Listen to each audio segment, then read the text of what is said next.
Hi, my name is Crystal Lopez. I am doing my Debunking Myths project over the concept of why are educators not getting fact-based research?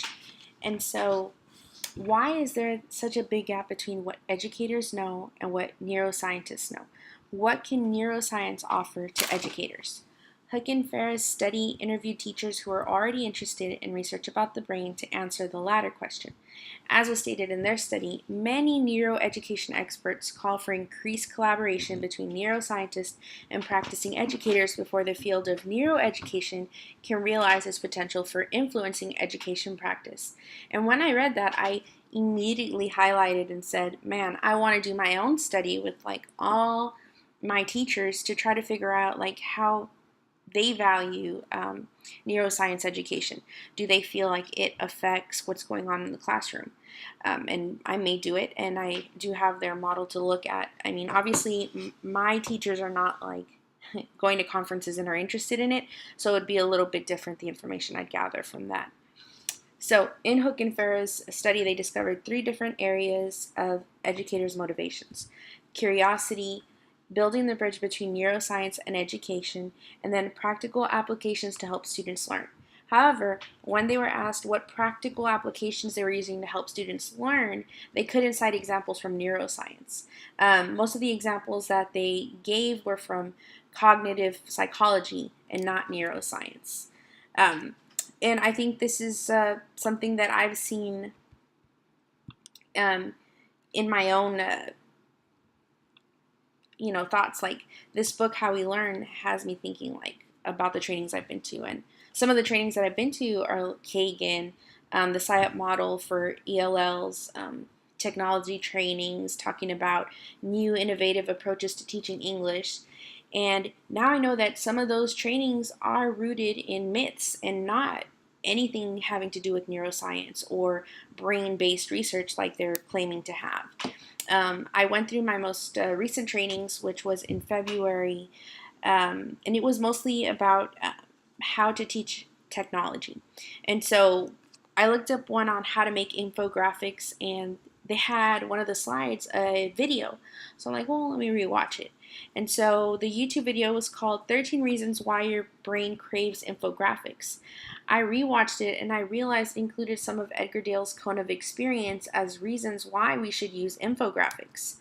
Um, the thing with that is I had already read Thalheimer's blog, which featured the article Mythical Retention Data in the Corrupted Cone. And then reading that article brought to my mind that Kagan and other educational models I've been given to use have that educational meme that shows the big pyramid that is trying to convince us to have students collaborate. They only learn so much if they're reading. They only know so much if they're writing. But if they're doing everything, then they're going to have 80% retention, 90% retention. So Dahlheimer pointed out inconsistencies such as reading and seeing, that they're obviously the same thing. So how can you say one is more than the other? We obviously need to see to read. And these are things that I never even questioned. I would promise you I'd sit in trainings and I would look at it and I would think, yeah, this makes sense. If they're doing all these things, it'll work. And it also has to do with the fact that I am an alternatively certified teacher. So I am heavily relying on the information I'm given at trainings. And so I took Edgar Dale's cone of experience for a fact because as a new teacher, I'm trusting my district to provide me fact-based programs that are rooted in research. However, what I've concluded from my years of teaching is that my district is not up with neuroscience and how the brain learns. They're just as ill-informed as I am. And so teaching others in a group bothered me because I'm introverted. And so I have a soft spot for introverted people. In my classroom, when I was in my first district, we had to use Kagan because of the whole, teaching somebody and how that will help you to retain it better. And so I don't thrive in conversation. Groups of people scare me. Doing this video scares me, even though you're not there. But I think that I'm a more effective learner if I'm quietly observing others and then thinking about my thinking.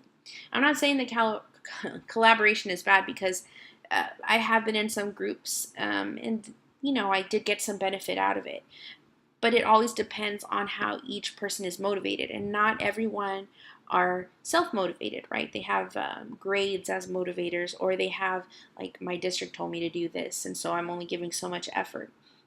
So these are things that I had problems with whenever they were telling me, like, yes, you have to have them talk to their shoulder partners and their face partners, or have them get up and get to know each other. And I just don't think that works, because it doesn't work for me. Then I read that article in the Reader's Digest by Jung, and it talks about this one myth about how your brain dictates your skills. And so I totally fell for this trap. I believe that myth, to me, it kind of coincided with learning styles, which also were big, and they were like that pop phrase that you needed to have when you were teaching. So I became fixed with a learning style, and I felt like as long as I learned to it, I'd be a great student. And I don't believe that anymore. There were some things I doubted. I mean, I'm a visual learner. I thought I had a photographic memory.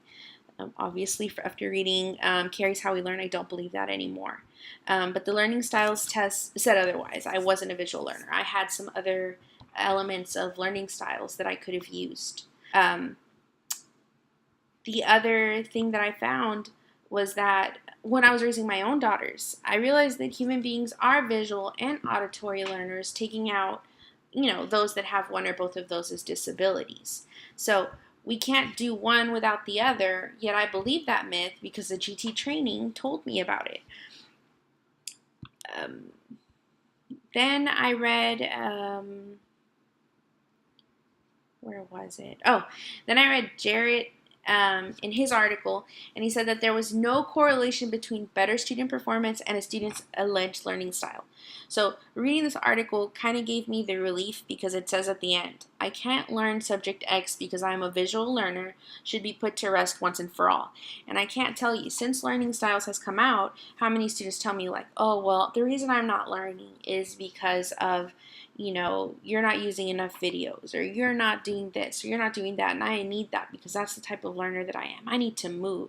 Now, I'm not taking away from that, because obviously there were things we read in Carrie that talk about interruptions being a good thing, right? And I knew that interruptions are good, and it can be a movement interruption, or it can be somebody walking in or sending somebody out. But that article by Jarrett was like, thank you. I'm tired of learning styles. So I'm no longer going to think about them anymore. And then Carrie's chapters about forgetting being useful and brain breaks being necessary is really different, or contrary to what my district wants me to do. They want me to have, like, all activities that are engaging and innovative, but most importantly, from bell to bell. They want my students to not start working, and I don't think that's possible. Like, to do my master's program, I'm not, like, sitting from 8 in the morning to 5 p.m. studying nonstop. I'm taking brain breaks. I'm doing stuff. And just how Carrie said that when he brought his daughter to work, she was like, when he thought he was writing for like 2 hours straight to get his story done, his daughter was like writing down, grabbed his face, got on the phone, said dude when he was talking. All these things are happening. And likewise, to do any activity now, I realize I am constantly interrupted. And the fact that I want to finish, as Carrie says, right, that drive to finish is what keeps things at the forefront of my memory. The other thing that I think has helped from this is that I know now that my students are okay if I get off track. It's okay if all of a sudden I start talking about stories that I think are relevant, because it's giving them a break from the material. And then later on, they'll associate that memory of what I said of that story or brain break with the material. But other findings from Carrie were like, maybe I should have varied activities. I should be interleaving text and having a variety of questions, and having questions from past material mixed in. I know I'm not math related. I teach English, but I can still incorporate those kinds of things. And I will stop teaching things in isolation. I'm not going to spend a whole week on summary, because that's not going to work. It's going to work in the cramming stage, right? Like when I want them to take a test, but it's not going to make them lifelong learners. So I think I also should encourage their own pacing. And this is going to be really hard, because my district wants me to have them looking like a student, right? Which is obviously, sitting up, their phones are away, they're looking at me, they are writing stuff down, even though they say that's not what they want. And I work in a Title I school where that will never be my classroom, but that is their expectation, which is very unreal. So why don't school districts or schools provide this type of information? Why didn't my district give me these tools? And why did I have to pursue a master's degree to get this information? I don't know the answers to these questions. However, I can say with certainty that I will be taking Thalheimer's advice in being skeptical. I will be checking my sources. And I know I'm an English teacher who constantly lectures her own students to be vigilant on sources. Yet, I haven't heeded my own advice. I've fallen in that trap. I trusted my employers and fellow colleagues without question. And this has to stop so that I can be informed with the right information, so that I can help my students learn better. Hook and Farr's results indicated that teachers use neuroscience to cultivate and maintain their patience, optimism, and professionalism with their students, to increase their credibility with colleagues and parents, and to reinforce their sense of education as a professional concerned with shaping students' brain development. Most things I've researched or read about this week gave me a refresher on being patient with my students. I don't know about, increasing my credibility with colleagues and parents. I'm not truly concerned about it, but I'm starting to see it might be necessary just from the assignments you gave us on sending a parent note. And I didn't. I did a presentation for my students because I feel like in high school I'm really geared towards them, but I guess I can try to involve parents even though at this stage in their children's education they're far less involved.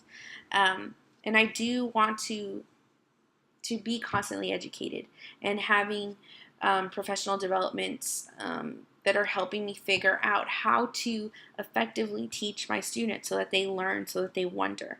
And it's already revamped, which is horrible because they've just moved me into a tested English subject, and so I'm not going to have the liberties that I need to make sure that my students are learning correctly. They're going to want me to test certain ways and to ask questions a certain way that's going to be completely against what Carrie has taught us.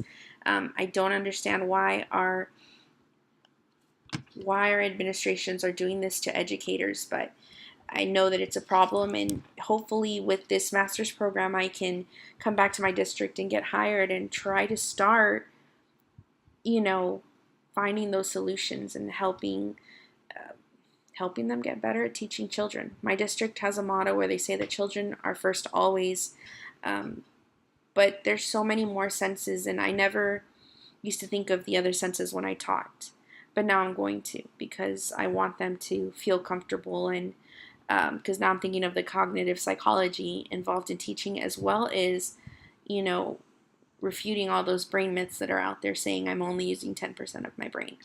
So I really appreciated this assignment. It was definitely an eye-opener, and I've really appreciated this program thus far.